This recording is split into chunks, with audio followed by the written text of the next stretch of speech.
નમસ્કાર KTV news ગુજરાતીમાં આપનું સ્વાગત છે। મેડિકલ પ્લસની સાથે હું છું લવલીન કૌર। મેડિકલ પ્લસમાં હું રોજ એક નવા મુદ્દા સાથે આપની સમક્ષ આવું છું, પરંતુ છેલ્લા ઘણા સમયથી ઘણા મુદ્દાઓ છે જે ચર્ચાઈ રહ્યા છે સ્પોર્ટ્સમાં, કારણ કે આજકાલના યુવાઓ સ્પોર્ટ્સ તરફ ખૂબ જ પ્રેરાઈ જતા હોય છે અને તેને લઈને ઘણીવાર લોકોને સમસ્યા પણ થઈ જતી હોય છે।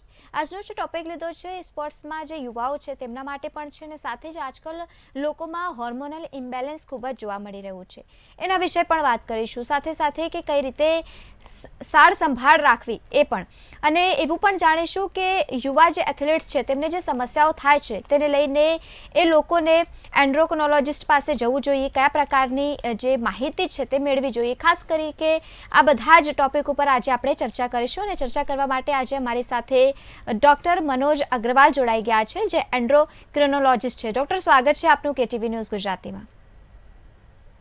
હેલો, કેમ છો બધા? થેન્ક યુ વેરી મચ કે મને તમે ઓપોર્ચ્યુનિટી આપી જી મારા વિચારો પ્રદર્શિત કરવાની કેટીવી ન્યૂઝ ઉપર। જી યા બિલકુલ ડૉક્ટર, સૌ પહેલાં સમજીશું કે એન્ડ્રોક્રોનોલોજિસ્ટ એ શું છે। હા, સો એન્ડોક્રાઇનોલોજી એક એવી બ્રાન્ચ છે કે જે આપણે હોર્મોન્સના ઇશ્યુઝ સાથે ડીલ કરે। આપણા બોડીમાં હોર્મોન્સ કયા કયા છે? તો ડાયાબિટીસ એક હોર્મોનલ બીમારી છે, જી થાઇરોઇડ એક હોર્મોનલ બીમારી છે, આપણે પીસીઓએસ ની વાત કરીએ એક હોર્મોનલ બીમારી છે। જો કોઈ બાળકોની હાઇટ ના વધતી હોય તો એક જી હોર્મોનલ બીમારી છે। તો આપણે ડાયાબિટીસ બહુ અત્યારે કોમન છે, તો એની સાથે જે સ્પેશિયલી ડીલ કરતા હોય એ જી બધા ડોક્ટર્સને એન્ડોક્રાઇનોલોજિસ્ટ આપણે કહેવાય। બિલકુલ બિલકુલ ડૉક્ટર, હવે સમજીશું કે હોર્મોન્સની સમસ્યા આજકાલ કેમ વધી રહી છે। સો હોર્મોનલ સમસ્યા કેમ વધી રહી છે? તો આપણે જોઈએ તો આપણી આજુબાજુ પણ ઘણા બધા લોકો ડાયાબિટીક હશે। જી ઇવન આપણે ઘરમાં વાત કરીએ તો દરેક ઘરમાં 1 થી 2 જણ ડાયાબિટીક નીકળે છે। હાજી આના કારણે હોર્મોનલ બીમારી અત્યારે વધી રહી છે એનું મુખ્ય કારણ એ છે કે આપણું બેઠાડું જીવન, આપણી જી lack of the physical activity અને આપણો આજનો ખોરાક અને હાજી કંઈક ને કંઈક આપણી ટેવો। આપણે જી પહેલા આપણે વાત કરીએ તો પહેલા ડાયાબિટીસ આપણી 3-4 જનરેશન પહેલા કોઈને નહોતું, જી પણ બિલકુલ અત્યારે ડાયાબિટીસ ઘર-ઘરમાં છે। એનું કારણ એ છે કે આપણે જમવાનું એવું છે, આપણે કાર્બોહાઈડ્રેટ કન્ટેન્ટ વધુ લઈએ છીએ, જમીએ છીએ ફૂલ, પણ એના પછી ચાલતા નથી, એટલે ક્યાંક ને ક્યાંક ઇન્સ્યુલિન રેઝિસ્ટન્સ આપણા બોડીમાં ડેવલપ થાય છે। હાજી એના કારણે ડાયાબિટીસ, થાઇરોઇડ્સ અને આજના ઇન્ફેક્શન્સના કારણે આ બધી સમસ્યાઓ વધતી જાય છે। બિલકુલ તો બિલકુલ એનું કારણ લાઈફસ્ટાઈલ છે। હાજી બિલકુલ ડૉક્ટર મનોજજી, ડાયાબિટીસના કેસ હર ઘરમાં જોવા જ મળતા હોય છે, પછી તેના ફેલાવવાના સંદર્ભમાં અત્યારે ભારતની શું પરિસ્થિતિ છે। હા, આ તમારો સવાલ બહુ સારો છે કે ભારતની શું સ્થિતિ છે। તો હું ડેટા આપું તો જી એ ડેટા પ્રમાણે ઇન્ડિયા એક ડાયાબિટીસનું હબ કહેવાય છે। આ એક જી ગૌરવની વાત નથી। ડાયાબિટીસનું હબ એટલે આપણા highest number of diabetic patient ઇન્ડિયામાં છે। જ્યારે હાજી આપણે વેસ્ટર્ન પોપ્યુલેશનની વાત કરીએ ત્યારે એ લોકોનું ડાયટમાં એ લોકો ઘણો બધો મેંદો આપણા કરતા વધુ ખાતા હોય છે, એ લોકો ચરબીનું પ્રમાણ વધુ છે, પણ ડાયાબિટીસનું પ્રમાણ ઇન્ડિયામાં સાવ વધારે રહ્યું છે। એનું મુખ્ય કારણ એ છે કે આપણું ક્યાંક ને ક્યાંક ખાવામાં ગડબડ અને ક્યાંક ને ક્યાંક આપણી ફિઝિકલ જી એક્ટિવિટી। આપણે બીએમઆઈ ના કટ ઓફની વાત કરીએ તો કયા બીએમઆઈ પછી આપણે ઓબેસ કહેવાઈએ? તો જે વેસ્ટર્ન કટ ઓફ છે બીએમઆઈ ના એ 25 છે, કે 25 જેનું એનાથી વધારે બીએમઆઈ હોય તો એ વ્યક્તિ જાડું કહેવાય। જ્યારે આપણા ઇન્ડિયન્સ કટ ઓફ ઓછા છે, એનો મતલબ એ કે ઓછા વજને પણ આપણી કોમ્પ્લિકેશન ચાલુ થઈ જાય છે। એટલે ડાયાબિટીસનું જે કેસીસ જે આપણે ઇન્ડિયામાં વધી રહ્યા છે ને એના કારણે જ ઇન્ડિયા અત્યારે ડાયાબિટીક હબ બની રહ્યું છે। બિલકુલ બિલકુલ બિલકુલ ડૉક્ટર મનોજજી, આપે ખૂબ જ સરસ રીતે માહિતી આપી છે। હાલ રોકાઈશું એક બ્રેક માટે, તમે જોતા રહો કેટીવી ન્યૂઝ ગુજરાતી।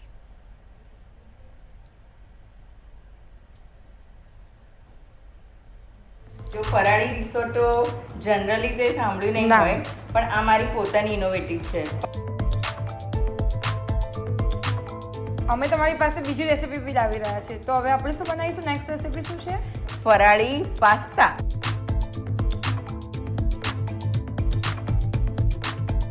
શ્રાવણ મહિનાની આ સ્પેશિયલ ફરાળી ડીશ છે મારી।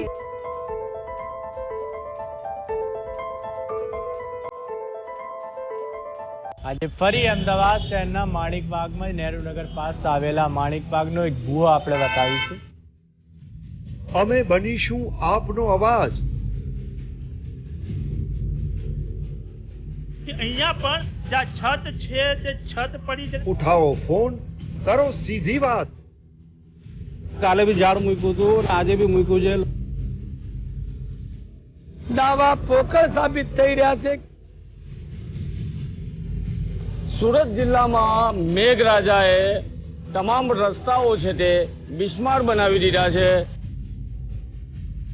અમે પહોંચાડીશું આપનો અવાજ મુખ્યમંત્રી સુધી. માત્ર KTV ન્યૂઝ ગુજરાતી પર દરરોજ બપોરે 3:30 સમસ્યા તમારી, ખબર અમારી.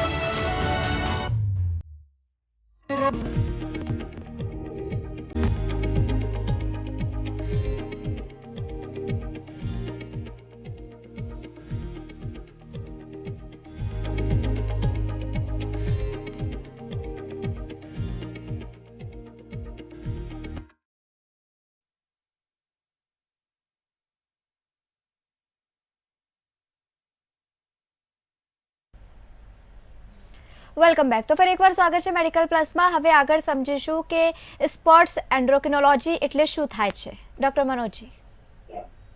હા, તો આપણે અત્યારે સુધી વાત કરી કે એન્ડોક્રાઇનોલોજી શું છે, જી. કે હોર્મોન્સની જે ઇશ્યુઝ છે એના ડીલ કરતી બ્રાન્ચ. તો હવે આ નવું આવ્યું કે સ્પોર્ટ એન્ડોક્રાઇનોલોજી શું છે. હા તો આપણે વાત કરીએ કે જે ઓલિમ્પિક 2036 ની છે જે ઇન્ડિયામાં થવાની છે, તો સ્પોર્ટ્સ એન્ડોક્રાઇનોલોજી એ વેસ્ટર્ન જે અત્યાર સુધી કોન્સેપ્ટ હતો એ ધીરે ધીરે ઇન્ડિયામાં આવતું જાય છે. જી એટલે કે જે રમતવીરો હોય, જે સ્પોર્ટ્સમેન હોય, એના જે હોર્મોનલ ઇશ્યુઝ હોય જે સૌથી વધારે થાય છે, હા જી એના સાથે ડીલ કરતી જે બ્રાન્ચ છે એને સ્પોર્ટ્સ એન્ડોક્રાઇનોલોજી કહેવાય છે. એક એન્ડોક્રાઇનોલોજિસ્ટ જ હોય છે, પણ જેમ આપણે ગાયનેકની વાત કરીએ તો ગાયનેકમાં ઓબ્સ્ટેટ્રિશિયન, ગાયનેકોલોજિસ્ટ એ બધા અલગ અલગ ડિવિઝન હોય, તો એમ એન્ડોક્રાઇનના પણ અલગ અલગ ડિવિઝન હોય છે. તો જે એન્ડોક્રાઇનોલોજિસ્ટને સ્પોર્ટ્સમાં ઇન્ટરેસ્ટ હોય એ આ તરફ આ ડેડિકેટેડ સ્પોર્ટ્સ માટે કામ કરતા હોઈએ છે. બિલકુલ બિલકુલ. ડોક્ટર, સ્પોર્ટ્સમાં એન્ડોક્રિનોલોજિસ્ટની ભૂમિકા શું હોય છે? સો આપણે વાત કરીએ યુએસએ ના ડેટાની, તો યુએસએ માં જે સર્વે અત્યારે બહાર આવ્યો છે એમાં જે એથ્લેટ્સ છે એમને એ બધા એથ્લેટ્સમાં 12 થી 14% થાઇરોઇડના ઇશ્યુઝ છે. 30 થી 40% ફિમેલ એથ્લેટ્સને મેન્સિસના ઇશ્યુઝ છે. જી અને બીજા ઘણા બધા એથ્લેટ્સ છે જે હાડકાના બીમારીઓ અને હાડકાના ફ્રેક્ચર્સ થવાની શક્યતાઓ બહુ વધી રહેલી છે. હા જી એટલે એન્ડોક્રાઇનોલોજિસ્ટની ભૂમિકા અહીંયા આવે છે કે જે એમને થતા સ્પેશિયલ અલગ રોગો અને જે નબળા હાડકાને જે વારંવાર ફ્રેક્ચર થાય છે એના પ્રિવેન્શન માટે આપણે શું શું કરવું જોઈએ, એની માટે સ્પોર્ટ્સ એન્ડોક્રાઇનોલોજિસ્ટની બહુ ઇમ્પોર્ટન્ટ ભૂમિકા રહેલી છે.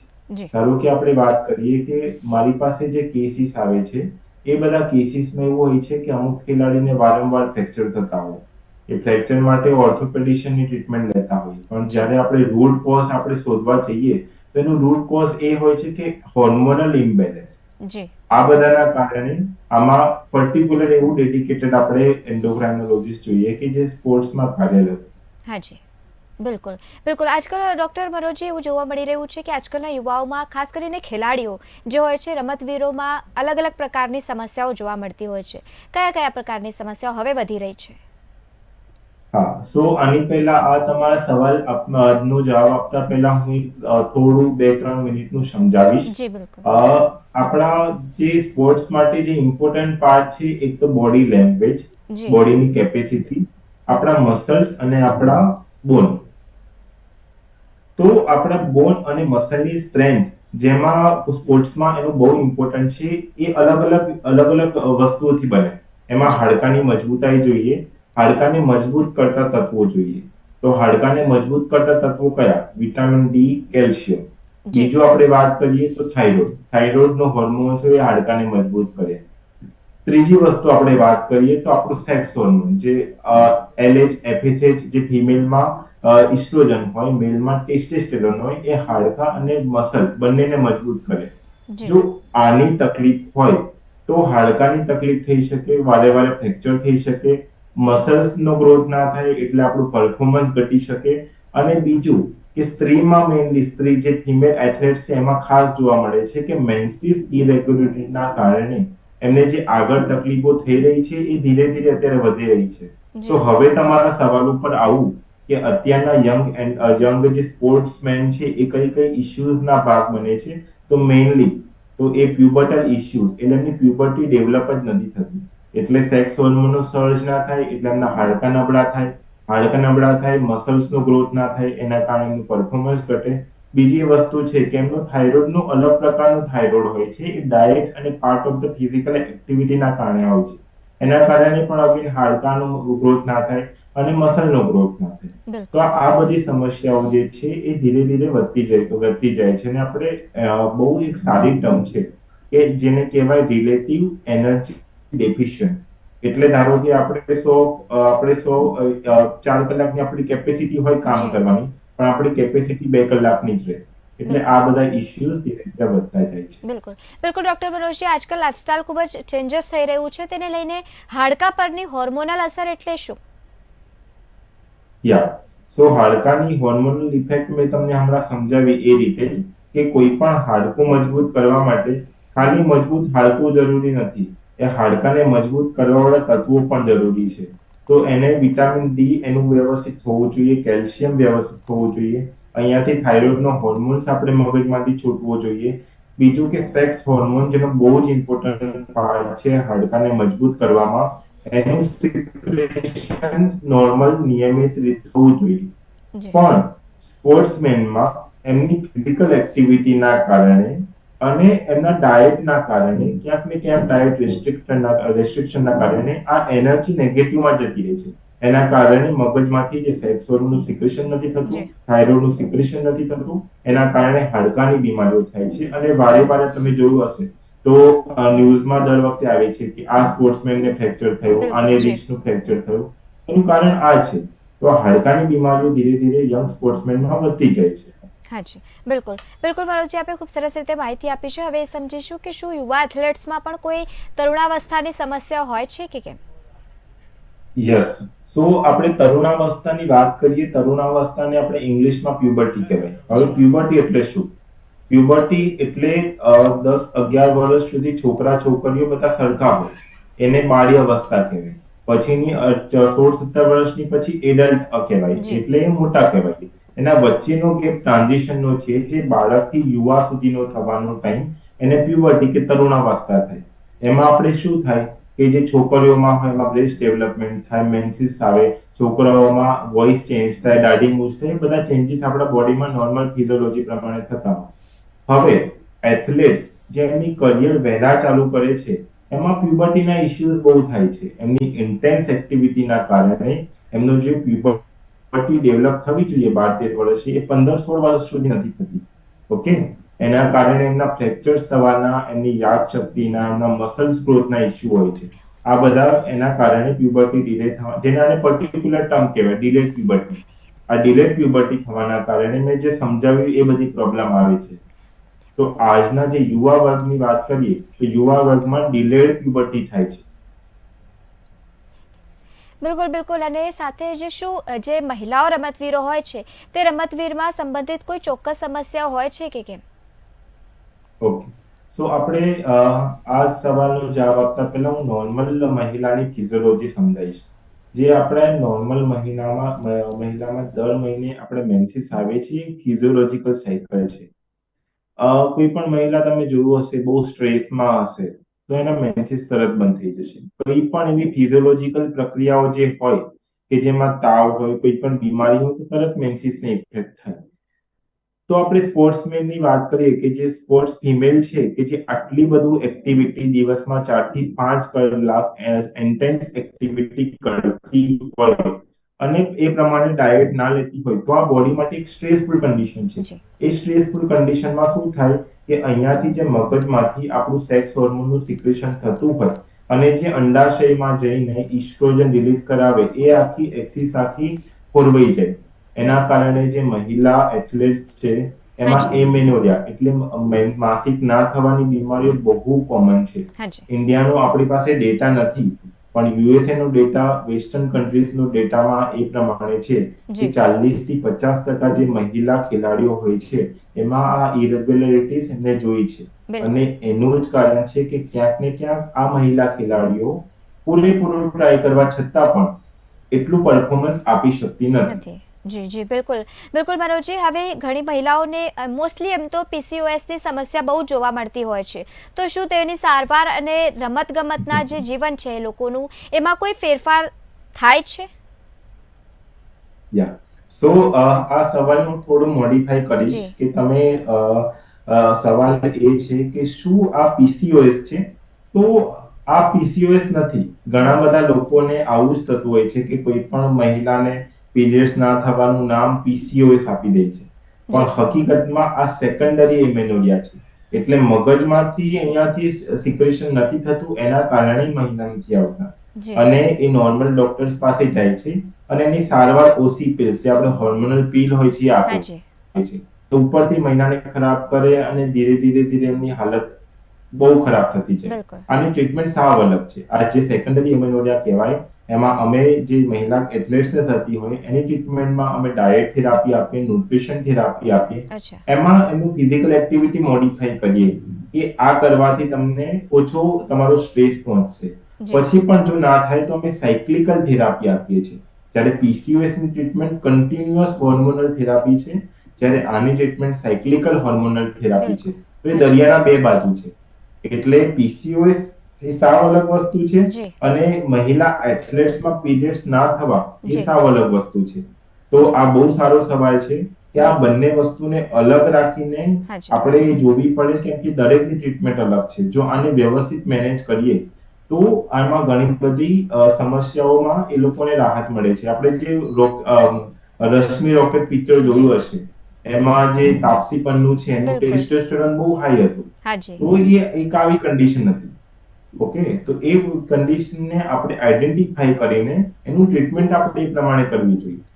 બિલકુલ બિલકુલ મનોજજી, તો કેટલી વાર સ્પોર્ટ્સ એન્ડોક્રોનોલોજિસ્ટની મુલાકાત લેવી જોઈએ?